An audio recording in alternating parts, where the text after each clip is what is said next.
Hello everyone, আসসালামু আলাইকুম। Welcome back to my channel জান্নাত রাসেল টিনি ওয়ার্ল্ড থেকে। আমি জান্নাত বলছি, নিজেকে উপস্থাপন করছি ঢাকা থেকে। নতুন একটি ভিডিওতে আপনাদের সবাইকে ওয়েলকাম করছি। আশা করছি সবাই ভালো আছেন, সুস্থ আছেন।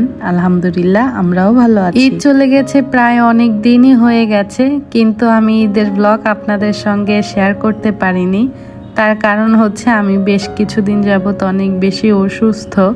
ঈদের পর থেকে শরীরটা হঠাৎ করে অনেক বেশি খারাপ হয়ে গেছে।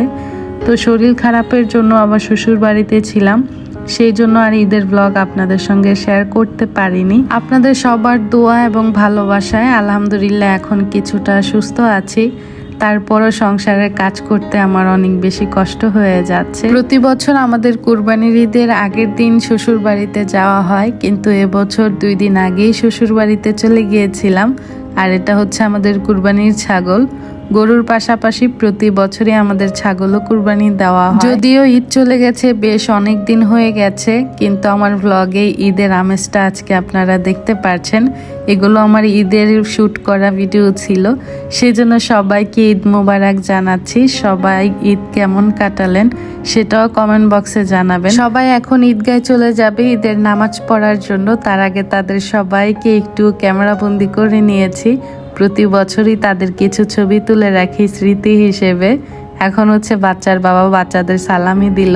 ওরা 2 ভাই হচ্ছে তার দাদার সাথে ঈদগাতে যাবে। ঈদের সালামি পেতে কে না পছন্দ করে বলেন তো? বাচ্চারা তো সালামি পেয়ে অনেক খুশি।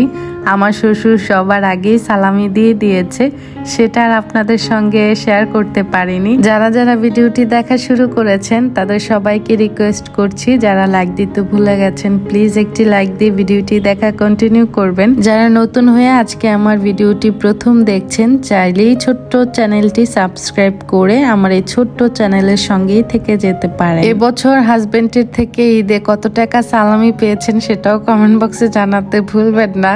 তা আমার হচ্ছে সালামিটা নেওয়ার পর সালাম করা হয়, উনি সবার আগে আমাকে সালামিটা দিয়ে দেয়। তো এখন হচ্ছে তাকে সালাম করে নিচ্ছি অনেক খুশামত করে। আর একটা নোট বাড়াতে পারলাম, এর বেশি আর বাড়াতে পারিনি। তো এখন হচ্ছে তার ভাইয়েরা মিলে সবাই একসাথে ঈদগায় চলে যাচ্ছে নামাজ পড়তে।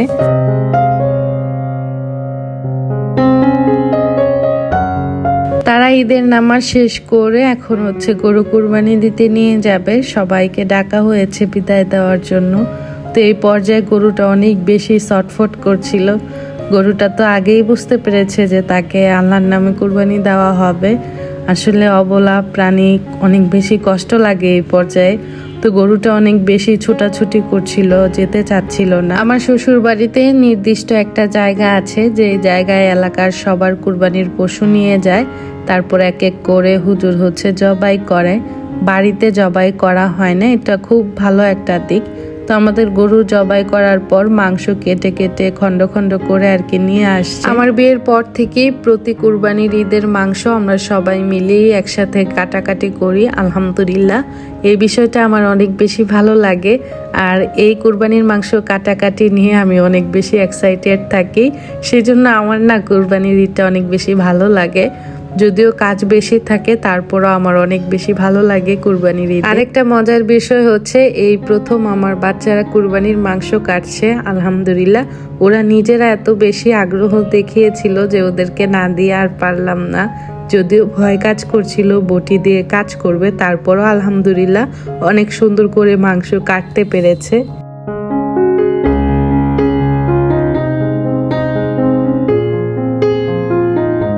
গ্রামে কুরবানির মাংস তো সবাই মিলেমিশেই কাটা হয়। তো এখানে আমার শ্বশুর শাশুড়ি, আমার চাচি শাশুড়ি, আমার 2টা দেবরও ছিল, সবাই মিলে একসাথে মাংস কেটেছি। সবাই মিলে একসাথে কাটলে অনেক বেশি আনন্দ লাগে, অনেক কথা বলা যায়, সুন্দর একটা সময় কাটানো যায়।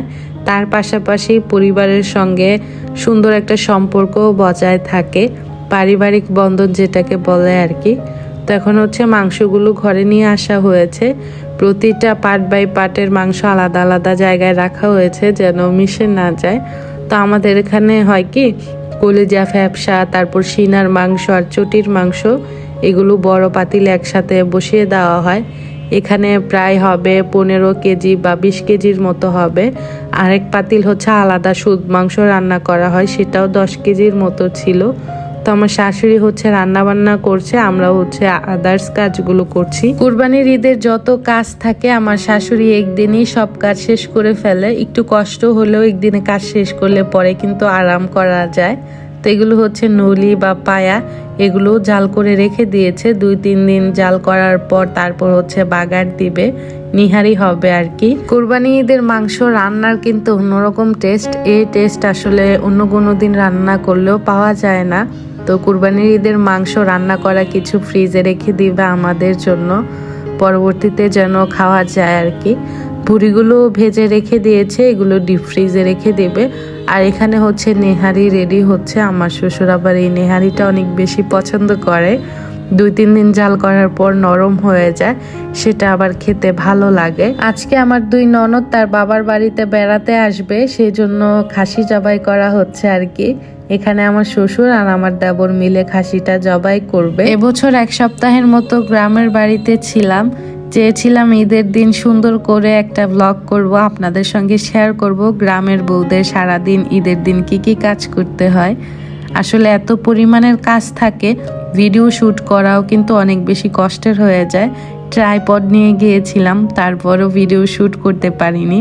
কেমন যেন একটা খারাপ লাগে বিষয়টা। ঈদের দিনে এত কাজ থাকে, কাজের মধ্যে ভিডিও শ্যুট করতেও অনেক বেশি ঝামেলা লাগে। যখনই সময় সুযোগ হয়েছে একটু একটু করে ক্লিপস নিয়েছি, আর 7 দিনের ক্লিপস নিয়ে আজকের ভিডিওটা আমি সাজিয়েছি। জানি না এই হজবরল ভিডিওটি কার কার ভালো লাগবে। যদি ভালো লাগে প্লিজ একটি লাইক দিয়ে ভিডিওটি ফুল দেখে নেবেন। অনেক দিন পর আজকে ভিডিওটা আপলোড দিয়েছি। শরীরটা এত বেশি খারাপ ছিল, শরীর খারাপ থাকলে দেখবেন মনও ভালো থাকে না, তখন কাজ করতেও ভালো লাগে না। আর ভিডিও শ্যুট না করলে দেখা যায় কি পরবর্তীতে আর ভিডিও করা বা ভিডিওতে ভয়েস দেওয়া, এডিট করারও কোনো মন মানসিকতা থাকে না। বেশ লম্বা একটা ব্রেক নিয়ে আজকে আপনাদের মাঝে উপস্থিত হয়েছি ছোট্ট একটি ভিডিও নিয়ে। আশা করছি আপনাদের কাছে ভালো লাগবে। ভালো লাগলে প্লিজ একটি লাইক দিয়ে দিবেন। কুরবানির মাংস যদি লার্কির চুলায় বা মাটির চুলায় রান্না করা হয় তাহলে কিন্তু স্বাদ আরো দ্বিগুণ বেড়ে যায়। যদিও কুরবানির মাংসে অন্যরকম একটা রহমত বরকত থাকে। তো এখানে হচ্ছে শাশুড়ি আম্মা খাসির মাংস রান্না করছে। এই ক্লিপসটা ছিল ঈদের আগে আমরা একদিনের জন্য গ্রামের বাড়িতে গিয়েছিলাম। আমাদের 3 তলার ছাদ ঢালাই দেওয়ার কথা ছিল, কিন্তু যেদিন ছাদ ঢালাই দিবে সেদিন এত পরিমাণের বৃষ্টি ছিল, 1 মিনিটের জন্য বৃষ্টি থামেনি। ঢালাইয়ের লোকেরা এসেও তারা ফেরত গিয়েছে। আমাদের 3 তলার ছাদ থেকে সুন্দর একটা ভিউ দেখা যাচ্ছে গ্রামের। আমার মনে হয় আমাদের বিল্ডিংটাই একদম উঁচা হবে, পুরোটা গ্রামের ভিউ দেখা যায় আর কি। অনেক বেশি ভালো লাগবে যখন ছাদটা হয়ে যাবে।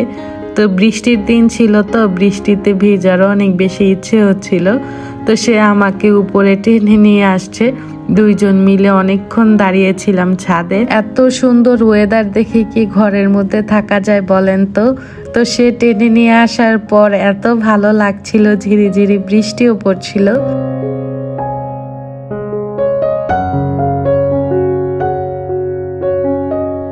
আমাদের গ্রামের এই বাড়িটা নিয়ে আমাদের 2 জনেরই অনেক স্বপ্ন আছে, অনেক জল্পনা কল্পনা আছে। আল্লাহ যদি চায় ইনশাল্লাহ আমরা আমাদের স্বপ্নটা পূরণ করতে পারবো। সবাই দোয়া করবেন আমাদের জন্য। আমার শ্বশুর শাশুড়ি শুধু একা থাকবে এই বাড়িতে, আমার ভাসুর তো ইটালি থাকে। কিছুদিন পর আমার বাচ্চারাও চলে যাবে, আর আমি তো ঢাকায় থাকি, তেমন করে আর আমার গ্রামে থাকা হয়নি। আর থাকা হবে কিনা সেটাও জানি না। আমার শ্বশুর শাশুড়িও দেখা যাবে কিছুদিন পর চলে যাবে ইটালি, তো বাড়িটা আসলে খালি থাকবে। সেই জন্য চেয়েছিলাম 1 তলা করে দিলে হয়তো ভালো হতো, কিন্তু আমার হাজবেন্ডের অনেক বেশি শখ, সে ডুপ্লেক্স বাড়ি করবে। আর ডুপ্লেক্স তো হবে, সেই সঙ্গে বাড়িটা একটু অন্যরকম হবে, আনকমন, একদম রাজমহল টাইপের হবে। এই বাড়িটা আমার হাজবেন্ডের অনেক বেশি পছন্দের, অনেক শখের। আমার হাজবেন্ড অনলাইনেই হচ্ছে বাড়ির ম্যাপ করে নিয়েছে, বাড়ির ডিজাইনও করে নিয়েছে। যখন আমাদেরকে দেখিয়েছিল সবাই অনেক বেশি পছন্দ করেছে।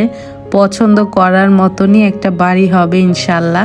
সবাই দোয়া রাখবেন যেন বাড়ির কাজটা আমরা তাড়াতাড়ি শেষ করতে পারি। এখন হচ্ছে বিদায় নেওয়ার পালা। গ্রামে আমাদের 7টা দিন যে কিভাবে কেটে গেল আসলে বুঝতেই পারিনি। আজকে হচ্ছে ঢাকা চলে যাব। ঢাকা একদম বাবার বাড়িতে যাব, নিজের বাসায় যাব না, কারণ নিজের বাড়িতে গেলে আসলে সিঁড়ি বাইতে হবে। আমার যেহেতু শরীরে অনেক বেশি সমস্যা হচ্ছে, শরীরটা ভালো না, সেই জন্য ডিরেক্ট বাবার বাসায় চলে যাব। বাবার বাড়ি থেকে 2-3 দিন থেকে তারপর ডাক্তার দেখিয়ে নিজের বাসায় যাব আর কি। তো আমার এই ঈদের ব্লগটি আপনাদের কাছে কেমন লেগেছে অবশ্যই কমেন্টস করে জানাবেন।